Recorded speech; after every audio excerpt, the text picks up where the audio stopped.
নিজের একটা গাড়ি কিনতে যদি 40 পেরোয় পেরোক, নিজের বাড়ি বানাতে যদি চুলে পাক ধরে ধরুক, বাড়িতে এসি লাগাতে গরম যদি একটু বেড়ে যায় যাক, ঠিকঠাক স্যালারিতে পৌঁছতে যদি একটু সময় লাগে লাগুক, নিজেকে ঠিকঠাক ভাবে দাঁড় করাতে যদি একটু দেরি হয় হোক, 30 পেরোতে পেরোতে যদি বিয়ে না হয় না হোক, বাচ্চা নিতে যদি একটু সময় লাগে লাগুক, সবকিছু সামলাতে সামলাতে স্বপ্নের বিদেশ ট্রিপটা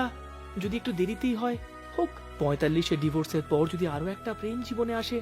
আসতে দিন। জানি লোকে বলে এতটা বয়স হয়ে গেল আর কবে, কিন্তু অমুক সময়ের মধ্যে তমুক জিনিসটাকে পেতে হবে এবং তমুক সময়ের মধ্যে তমুক জিনিসটাকে না পেলে জীবন একেবারে রসাতলে যাবে,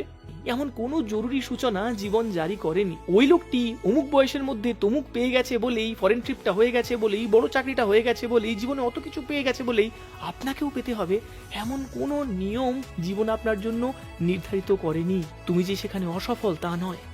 তুমি তোমার গতিতে হাঁটো। তাই জীবনে কিছু পেতে যদি একটু সময় লাগে, সেই সময়টা দাও নিজেকে।